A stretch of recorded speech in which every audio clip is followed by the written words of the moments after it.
Okay, let's begin. We're going to start with integration by parts, or rather we're going to begin by continuing integration by parts. And when we're done with it, we're going to start looking at what will take us through to the end of the semester, which is applications of integration. So we'll start seeing what we can actually do with these things first, just graphically, and then we're going to move it to actual physical interpretations and see what those give us. So integration by parts, the next example for what we should do is we should show that we can use integration by parts multiple times. So let's look at the integral of just something trivial, x squared sine of x dx. And just to demonstrate it, let's show that we can do integration by parts not just on indefinite integrals, we can do this on definite integrals as well. So let's take this from 0 to pi. Okay, we'll see what happens. So, first things first, I probably want to write this as x squared times sine of x. And one of those I'm going to want to differentiate, the other one I'm going to want to integrate. If I integrate x squared, I'm going to end up with x cubed. That does not make things simpler. Taking the derivative of x squared is going to leave me with an x. That does make things simpler. So very often you can figure out which function does what just by looking at them, thinking about it a little bit. Sometimes you can't. And if you can't, then you try one method, and if you find out that it leads to a solution, great. If within a couple of lines it leaves you with something more complicated than what you had originally, then go back and try the other variant and see which one works. So the more homework you do with this, the more practice you have, the faster you are at figuring out how to divide it into two functions and which function is which. So it's yet another point where it's very useful to do a fair amount of homework. So I'll take x squared and differentiate it, and I'll take sine of x and integrate it. Okay, some of you have already noticed I switch around which one is got the prime all the time. So sometimes it's f prime g, sometimes it's f g prime. It doesn't matter, as long as your notation is consistent, you'll figure out which one's which. It should be pretty straightforward. So when I have f is equal to x squared, it's just a function, so I differentiate it, I get 2x. Over here I've got a derivative, so I integrate it. I'm going to get negative cos x. I might not be ecstatic about the fact that it's a negative cos x, it's got that extra minus sign, but how much simpler this is more than makes up for it. Okay, so as long as we're headed towards our goal. So this is going to be equal to, first of all, f times g.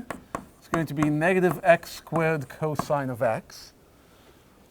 That's our function. And keep in mind, where we came up with this is we first had the integral of f prime g plus f g prime dx is equal to f times g plus a constant. So if I was going to turn this into definite integrals, if this goes from a to b, then this is evaluated from a to b. So this gets evaluated from 0 to pi. And then I don't need to worry about simplifying it any further. I just plug in those values.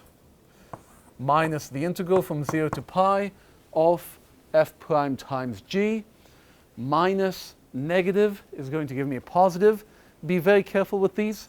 It's easy to drop minus signs when you're dealing with integration by parts, especially when you're dealing with integration by parts multiple times. So minus minus is a positive, or you can just make sure that you keep as many of them as you need to and simplify afterwards, whatever works for you. So personally, I've been doing this long enough that I will write down what this needs to be in the way that is easiest for me for taking the next step. All right? But that's practice. That's having done this for a long time. If it takes an extra step and it takes an extra 2 steps, so what? It'll cost you a few seconds, but at least it won't cost you marks. So that's the idea for what you should be aiming for. Over here, again, this looks very much like integration by parts. So, same idea. F is equal to x, g prime is equal to cosine of x, and so f prime is equal to 1, g is equal to sine of x. And that allows me to write down, first of all, I've got negative pi squared times cosine of pi plus 0 squared times cosine of 0. So I'll simplify that in the next step. Plus 2 times, from 0 to pi, we've got x sine of x, 0 to pi minus the integral, also same bounds, of 1 times sine of x dx. Okay. Cosine of pi is equal to -1. Good job. Well done, everyone. Work on it. Pi squared, cosine of 0? Good. Okay, one person had it. But we're multiplying it by 0 anyway, so that goes away. Plus 2 times 0 minus 0 minus integral of sine x. Notice, I don't even have to remember that I've got it written down over there. So I can cheat. I can look at my previous work, figure out it's minus the negative, so plus cosine x, evaluated from 0 to pi. And we end up with pi squared plus, let's see, 2 times -1 minus 0, so minus 4. Which is 6-ish, 6 and a bit. Okay, any questions about it? Okay. It's a fairly straightforward method. It's just mastering it takes practice, that's all. It's very powerful, it does a lot of stuff, but there's one application of it that is really, really cool. And that's this bit over here. If we have, generally the first example we will use is something like e to the 2x cos of 3x dx. You'll have some sort of exponential to a linear, and then times sine or cosine of a linear term, and off you go from there. Those are just the easiest ones, but there are other applications of this. It does show up in other spots. This one's just the easiest one for us to find. So at the moment, we have 2 methods of integration. Sorry, 3. Method number 1 is, do we already know it? That is a valid method of integration. You look at it, do we know it? Not yet. Okay, next. Is it something that we can figure out using a substitution? There isn't really anything to substitute over here. I can go for u is equal to 2x, u is equal to 3x. Those aren't the issue. The exponential is one problem, the cosine is another problem. They're equally sized problems, and they are independent of each other. Fixing one is not going to fix the other. Therefore, that's not going to work either. So, all we have left is integration by parts. Excellent. You've only got one choice. Take it. So over here, we have our choice. There isn't an immediate preference between which one we differentiate, which one we integrate. However, an exponential, if I was going to differentiate it, if I was going to integrate it, it doesn't make a big difference for me. Right? I know where I'm headed. I know what's going to happen. I'm rarely going to make a mistake. Trigonometry, integrating cosine is sine, integrating sine is negative cosine. That minus sign there, the fact that it's sort of in the wrong place relative to taking derivatives, tends to mess me up a lot more often than simply remembering multiplication versus division over here. So given a choice, and at the moment, since I don't have anything else to let me know which would be better, so given a choice, I'm going to differentiate cosine and integrate the exponential. It seems like that'll be marginally easier. So f prime is equal to e to the 2x, g is equal to cosine of 3x. It seems that I tend to write f and g according to the order that they're in the integrand, and then I throw the prime notation on whichever one is the derivative. If that's what I actually do, and it certainly seems to be from today's evidence, it works really well. I don't tend to make too many mistakes here. Integrating e to the 2x, I'm going to do these ones on my own because you guys don't seem to be in a very calculus mood today. All right, so we've got this and we've got that.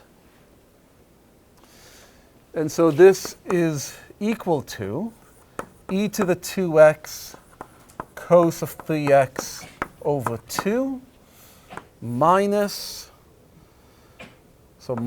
the integral of this times that. I'm going to have a total constant multiplier of negative 3/2.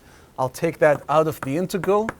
So minus negative is plus 3/2 e to the 2x sine of 3x dx. So this did not make the integral more complicated. It didn't simplify it any, just kind of shifted it from one function to another. But there's nothing here that indicates that we've done something wrong. So let's just see what happens if we keep going. If we were given just this line over here, we would have the exact same arguments as before, and we would end up with, let's use integration by parts. Right? So let's try that. Let's give it a shot and see what happens. Now, over here you've got, again, two options. Which one do you choose for your exponential? Which one do you choose for your derivative? Sorry, for your integral versus. So here it matters. What you will find out is if you do this question again and you switch which one's f prime and which one's g, then you'll still end up with the same answer at the very end. It'll be slightly different looking in terms of the constants midway through, but then it'll end up being the same thing at the very end. However, having made a choice, you have to stick with it. So the only thing that will lead us further is to take f prime is the exponential again. If we don't, let's see what happens.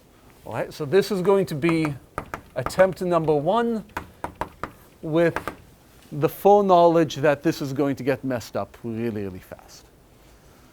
If we went with f prime is equal to sine of 3x and g is equal to e to the 2x, integral of this is going to be negative 1/3 cosine of 3x. Derivative of this is going to be 2e to the 2x.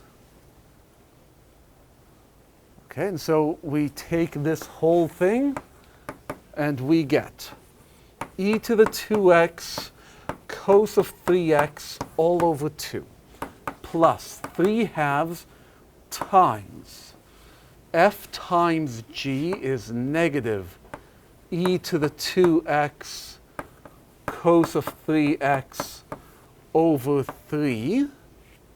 And at this point, you start thinking, oh, this is pretty nice. We're going to get a very similar looking function. Minus negative, so plus 2 over 3 integral of e to the 2x cosine of 3x dx. And you start playing around with the constants, and the 3's cancel out, and all of a sudden you've got e to the 2x cos 3x over 2 minus e to the 2x cos 3x over 2. They're going to cancel out, and you're going to be left with 3/2 times 2/3 is equal to 1. So e to the 2x cos of 3x dx, which is exactly where you started out. Those two are going to cancel out, and you are left with nothing but an oxygen molecule. It's really annoying when this happens on a test, because you get that brief moment, this bit right over here, where you're thinking this is going to be great. Everything is going to simplify. I'm going to have a really nice answer. Yeah, a little too simplified. Right? It's those bits in the really bad science fiction movies where they get too much mass and everything just kind of implodes all of a sudden. That's what happens, and you're left with nothing. So what is it that happened to us? Over here, we chose a particular function to integrate, a particular function to differentiate. Over here, the function that we had taken as a derivative, we are now integrating, so we're right back to the original. The function, the e to the 2x, which we started off by integrating it, we're now differentiating, so we're right back to the original. Right? The derivative of the integral is the original. The integral of the derivative is the original. And therefore, we've just canceled out what we started off with. So this is really nice. It's got that moment of excitement, and then it all goes horribly wrong. Once you have made your choice, you need to stick with it. So attempt number 2 is that we're going to take f prime is equal to e to the 2x, because that's what we did before. So we need to continue along that path. We need to not walk backwards. G is equal to sine of 3x. So f is equal to e to the 2x over 2. G prime is equal to 3 cosine of 3x. And so that big integral over there, let's call it I. Okay, that integral is equal to e to the 2x cos of 3x over 2 plus 3/2 times f times g is e to the 2x sine of 3x over 2. And believe me, the first time this happens after you've screwed up on this one will be the first time that you ever get really excited about things not simplifying. You'll be looking at it going, good, they're not the same thing. And then we're going to subtract from this the integral of 3/2 e to the 2x cos of 3x dx. Which is a bit worrisome, because this is the integral that we had on the left-hand side. So we've got to be careful with it. All right? But over here on the left-hand side, we just call that integral I. All right? So on the right-hand side, we're going to do the same thing. Not just because I'm practically out of room. Okay? And, well, that can be fixed. There we go. But also because this is just the object that I'm looking at. So I is equal to e to the 2x cos of 3x all over 2 plus 3 e to the 2x sine of 3x all over 4 minus 9 over 4. Be careful, not just I plus a constant. Right? Because there's nothing guaranteeing that the antiderivative I need over here is exactly the antiderivative I need over here. They could be different by a constant. So plus c. And so if I try to solve for this, I can take this 9 over 4, throw it to the other side. I get 13 over 4 times I is equal to e to the 2x cos of 3x over 2 plus 3 e to the 2x sine of 3x all over 4 minus 9/4 times some constant. I can then get rid of the constant, mostly because I'm running out of room over here. So put all of this in brackets times 4 over 13. And that's the answer. We saw how integration by parts works. And all we did is just to run through it twice, and we end up with a very nice, very simple answer. Right? This is referred to as bootstrapping. That's not a universal term. Not every last mathematician is going to either use it or even necessarily know it, but a fair number of us do. Most of us, I think, do. There are other things in mathematics referred to as bootstrapping. The term comes from an old military joke. If you're in the army and you're marching around in some area that you don't know and you end up falling into some quicksand, how do you get yourself out of the quicksand? Well, it's very simple. If you're in the army, you should be very physically fit. You should be able to lift your own body weight, right? You can do chin-ups or pull-ups or something like that. So, simple enough. You reach down, you grab the straps of your boots, and you just lift yourself up right out of the quicksand, and that's it. You're done. Give or take a couple laws of physics, it works really, really well. But that really seems like a good description of what happens over here. Right?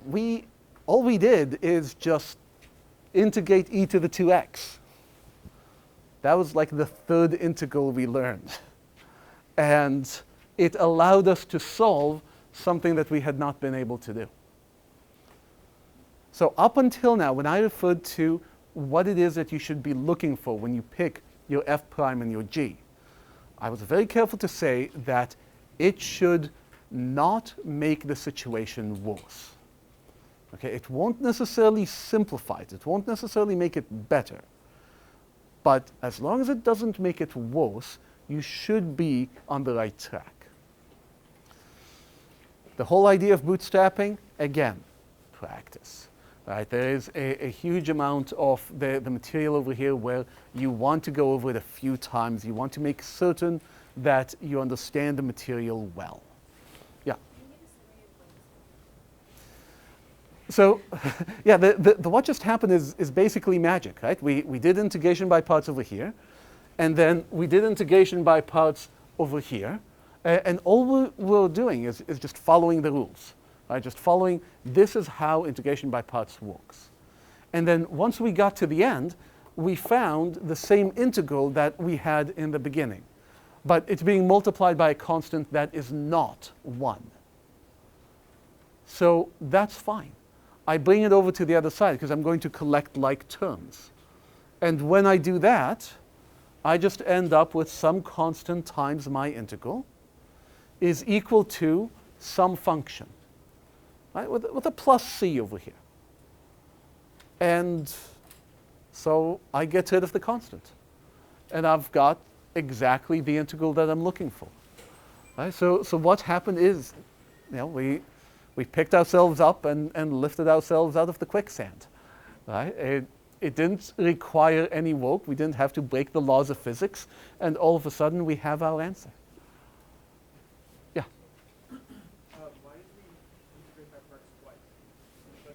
We had to do it twice because when we ended up with this guy over here, we still didn't know what to do with it.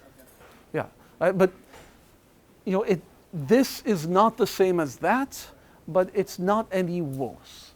So let's just try it again because we've got no other choice. Right? Nothing else is going to work. Okay? Yeah. Sorry, I'm just not quite clear. Mm-hmm. I is this guy over here. I just ran out of room. That's it. Yeah. Yeah. Over here, I went too far, and I forgot to stop at the third of the board. So, yeah. Yeah. Does the constant there have to be in the form of 9 over 13? Yeah. So when we multiply this, it'll be 9 over 13c, which is exactly. It's still just a constant. So you can just replace it with a different c. I would replace it with something that looks different. I would replace it with C prime or C1 or D or something like that, just to be precise, right? Up there with I together, right? Yeah. You need a constant right here. Right? Either that or just when you shift over the integral. Right? Because I used this short form, I needed a plus C. If I had it as just the integral, then the indefinite integral absorbs that plus a constant. Right? So for us, for this year, it doesn't really matter if you take the 4 over, or the 9 over 13 c over here and just to write it as another c. There are applications higher up where little details like that can make a difference. And so you're better off being more precise now so that you don't have to learn it as a new lesson later. Okay, but the idea is still, it's solid.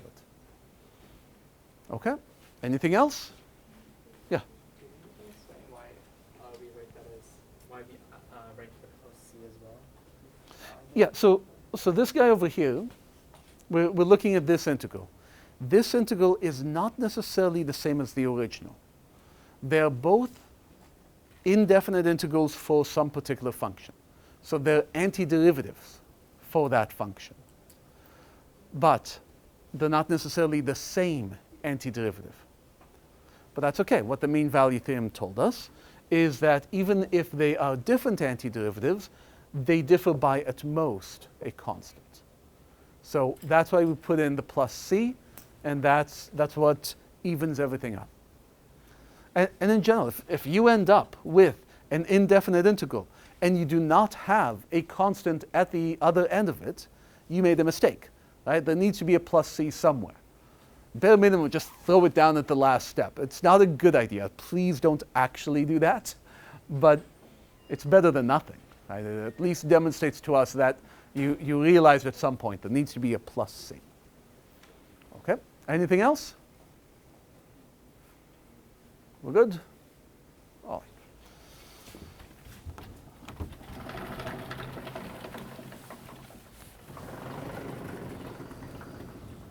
So that finishes the introductory part. So, well, introductory. It's certainly not all that easy, but it finishes the study of the integral itself. What we're going to do now is we're going to start looking at applications of the integral. And the first one that I'm going to work with is the area between curves.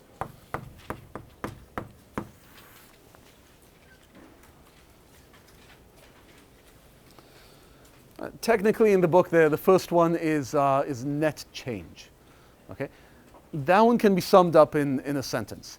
If we give you the derivative of something, then its integral is the total change in the value. If I give you a function which serves as the velocity, then its integral is going to be position. Right? If I give you a function which is the speed, right? So velocity without worrying about direction, then the integral of that is going to be the total distance traveled. Right? If I give you something in economics with the word marginal in it, marginal in economics just means derivative of. So marginal cost is the derivative of the cost. Marginal revenue is the derivative of the revenue. So the integral of that will be either the cost or the revenue, whichever one it is. All right, so those are straightforward. This is where you get to start having some actual fun. If we take two functions, y is equal to f of x over here, and y is equal to g of x over here. When we talk about the area between the curves, what we mean is that we go to where they first meet, we go all the way to where they last meet, and we find the area in between these two. Only this time we are not talking about the signed area. We're talking about just the positive total area. Okay? So you don't have to worry about, well, you don't have to state whether f is bigger than g, g is bigger than f. You have to just find the positive value for each of these bits. All right, so let's build this up one thing at a time.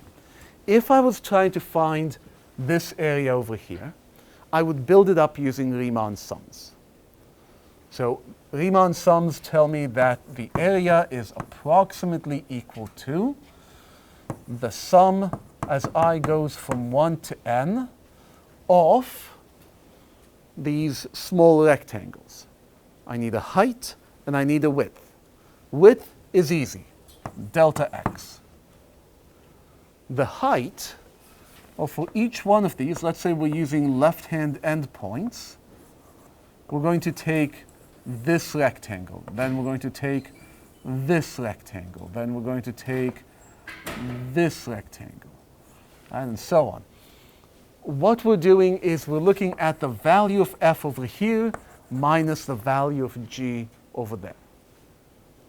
So we are taking the sum of f of xi star minus g of xi star, or xi or xi minus 1, or whatever variant you want to take, depending on how you're doing the Riemann sum. But one way or another, when you take the limit, you're going to get the integral of f of x minus g of x dx. As long as f is greater than g, which it is in our example. But remember, we're not looking at signed area. So if they flip over and you end up with g being higher than f, then you have to, over that interval, switch them around. So what we could have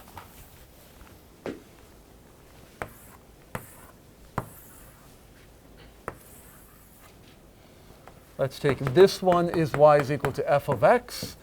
Let's take this one as y is equal to g of x.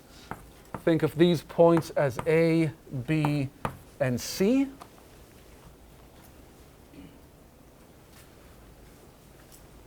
The area is the integral from A to C of the absolute value of f minus g. Right, that will work. Because if f is higher than g, then I want f minus g. If they switch over, then I want g minus f, which is just the negative of the original. So no problem. I throw in an absolute value. I take whichever one is positive. So this should be your way of defining this. As a matter of fact, if you want it completely general, from the first meeting to the last meeting. You don't care about what happens outside of those, right? Because outside of those, the functions are going to be somewhat apart. Odds are really good that it's going to be an infinite area. It's definitely an unbounded area. We don't want to care about it. If we wanted to, if it was something we were concerned with, we would state that separately. When we define the area between two curves, this is what we mean. The integral from the first time they meet to the last time they meet of absolute f minus g. And in this particular example, that's going to be the integral from a to b of f minus g plus the integral from b to c of g minus f. You figure out where is one of them higher than the other, and you just integrate the positive quantity for each one of those intervals.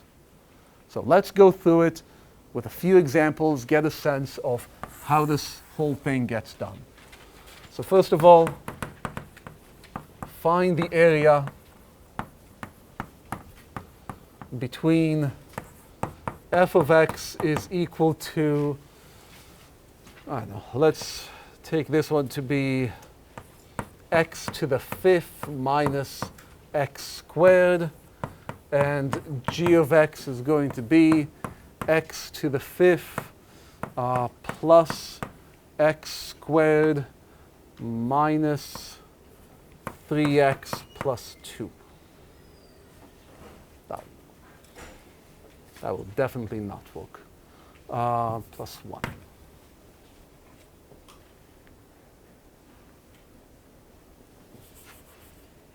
Yeah. See, the first few years that you teach this, you write up the examples ahead of time. And you figure out exactly what is going to happen and which one's higher where and all of that stuff. And eventually, as an instructor, you learn something really important. See that x to the fifth that's in front of both of them? That's the thing that you look at and you think, oh man, that might be a little bit scary. If I'm going to find out when f and g are equal to each other, what do I need to do? I need to set f of x is equal to g of x. What happens to the x to the fifth? So there it is. We come up on the fly with what we want the difference between f and g to be, and we'll throw in a bunch of other crap. Right? Plus e to the 3x minus 1. Right? Oh, the students get impressed. We're going to do something where we're going to equate all of these exponential functions and polynomial functions. No. Whatever you've got in f, you put the same really ugly thing in g, they're going to cancel out. You don't need to worry about it. Done. We want to find out where f is equal to g, but really what would be ideal is to know over what intervals is f greater, over what intervals is g greater. So rather than f is equal to g, let's look at f of x is greater than or equal to g of x. Okay. Use the inequality, solve the inequality. So we had learned earlier on in the semester, when you're dealing with an inequality, you're going to be more careful. You're going to make sure not to just multiply by a variable, because that's going to screw up everything that happens. You're going to have to take cases when you do that. So we just do this. We're going to be very careful, and it's going to give us exactly when f is greater than g and when f is less than g. So x to the fifth minus x squared is greater than or equal to x to the fifth plus x squared minus 3x plus 1. And magically, ta-da, those go away. And we are left with 0 is greater than or equal to 2x squared minus 3x plus 1.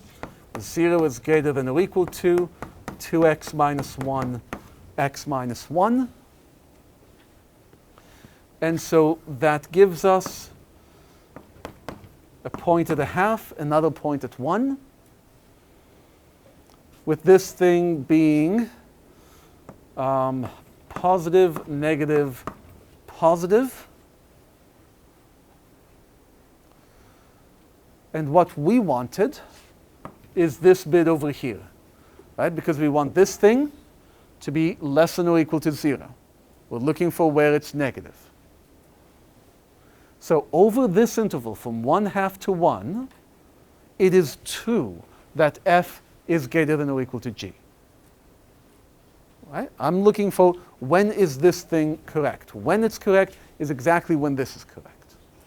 And so I've got f is greater than or equal to g over that interval. This is the first meeting point, and this is the last meeting point. So I'm done. I can now just write down that the area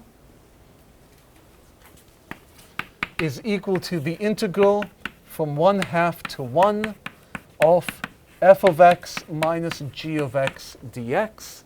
And I don't need to worry about actually working with the absolute values. I've already broken them up into cases, which generally makes life a lot easier. Right, so this over here, it's actually easier still, because we looked at f of x is greater than or equal to g of x.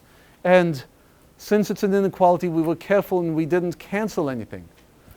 What we have over there on the right-hand side, that's g minus f. Right? So if we look at its negative, that's going to be f minus g. So you've got your work pretty much done for you, and you end up with negative 2x squared plus 3x minus 1 dx. Now, I'm careful, sorry, not just careful, but I'm comfortable working with positives and negatives over here. If you find this confusing, something that you can do is you can just shift everything to the left-hand side. Get it all to be greater than or equal to 0. If you find that to be significantly better in terms of your understanding, significantly better in terms of minimizing your errors, run with it. Right? Do that and keep going. So we've got this bit over here. The rest is just arithmetic, right? It's just negative x squared over 3 plus 3x over 2 minus x, evaluated from a half to 1, which is equal to, I don't really care what it's equal to, but it better be positive. Right? I'm integrating an absolute value, and I'm integrating it from left to right. If I end up with a negative value, I must have made a mistake. Right? Did I make a mistake? Way too many people are worried about what mistake did I make. Negative x cubed. Oh, I don't care about that one. Sorry. Negative 2x cubed. Yeah, I really stopped caring about it right here. Like once I had this written down, the point where I said, and the rest is arithmetic, okay, when you hear me say that, inside my head there is an audible click as my brain shuts off. And I start thinking about other things, right? Because arithmetic, who cares about it, right? Like MATLAB will figure it out for you once you graduate. You only need to do arithmetic for the next 3 years, and that's it. Right? Now there's a reason for it. The reason is that it builds up your number sense. Right? If I had gone through this and I had figured out this thing is negative, I would have been really suspicious, because I've spent enough time doing the arithmetic, figuring out what works, what doesn't. I've built up a number sense. I know how to interpret these things. So this is the thing that we want you to develop. Once you've developed it, then yeah, you don't need it anymore, right? But it's an essential part for growing up. It builds character. In the end, that's what it is. Okay, let's do another example. This one, let's do one where the functions actually alternate. So they have a few points of intersection. But first, yes?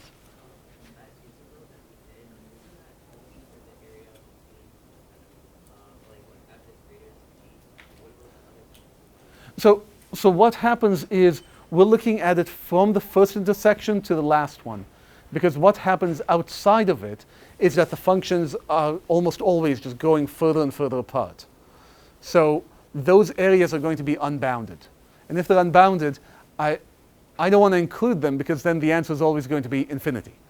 Right? So I always look at from the first time they meet until the last time they meet. Right? And everything outside of it, I throw out. I don't need to worry about it at the time. Okay? All right, so let's look at f of x is equal to root 5x to the 4th plus 2x cubed minus 3x plus 1. And g of x is equal to root 5x to the 4th. Right? Goes away, no problem with it. Plus x cubed, so I want x cubed minus 2x plus 1. Yeah? Sorry, one more question. Sure. Let's say you have one more point, so basically you have two intervals. That's what this guy will give us. Yeah. So let's go through it and you'll see exactly what it is that happens. Right? And if you write them one above the other, if you're given that option, then figuring out when f minus g is equal to 0 is suddenly really easy, because all you're doing is just subtracting straight down. These cancel out. We're left with x cubed minus x, and we are curious as to when this is greater than or equal to 0. Okay, well, easy enough. x plus 1, x minus 1 is greater than or equal to 0. I've got points at -1, 0, and +1. I know that this guy is positive way over here, and I can figure out the rest. So what happens? The functions are far apart. Then, not only are they far apart, but g of x is going to be the taller function, the higher function. And then as they get towards -1, they get together and they meet. All right, so at -1, however it works, the functions meet up. And starting from -1 going all the way to 0, this guy is positive. So f is bigger than g. So this guy's f, this guy's g. All right, f is going to be bigger until at 0 they meet again. And then they alternate one more time until they meet again at +1. And then they separate again. I don't know exactly where they're well, okay, I do know. I know that x to the 4th is going to be the dominant factor, so they're actually going to go up towards the positive infinities in both directions. But I don't really care. What I have is there's an area over here where f is greater than g, and there's an area over here where g is greater than f, and the rest of the behavior does not make a bit of difference to me. Whether this happens close to the x-axis, or really high up, or really far down, whether it's angle, none of it makes a difference. There's where f is greater than g and where g is greater than f. Can you know that f is greater than g? Because this guy is going to be positive. But what's this? It's just f minus g. What if I said g is greater than g? So if I was looking for where g is greater than f, I would set this guy to be less than or equal to 0. Right? Because I'd be looking for where is g bigger than or equal to f. Right? When I write f is bigger than or equal to g, I can bring this g over here and get f minus g is bigger than or equal to 0. If I wanted g is bigger than f, I switch this sign, which switches this one. And then I run through it that way. Right? So what I've ended up with is that the area from the first point of intersection, so from -1, all the way up to 0, we're going to have f minus g. And then from 0 to 1, we're going to have g minus f. Right? From the number line. Over here, this guy is positive, so f is the bigger value. Over here, from 0 to 1, f minus g is negative. So it's g that's higher up. And so this is going to be the integral from -1 to 0 of x cubed minus x dx, plus the integral from 0 to 1 of negative x cubed minus x dx. Okay? I've already kept you past time, but if you give me just 30 more seconds, when you calculate this, so spend 2 minutes doing this. Okay? When you calculate it, what you're going to find out is that the point at 0 over here and the point at 0 over here are going to double up. They're going to be the same amount and they're going to be added together. Technically, one of them is going to be positive, the other one's going to be minus and negative. And they're going to get together. If they don't, you've made a mistake. Okay, that's one of the frequent signs when it comes to the area between curves. Those points, those gluing points where we switch from the greater than to the less than, they better double up. Otherwise, you have done something incorrectly. All right, thank you for your patience. Have a good day. See you on Friday.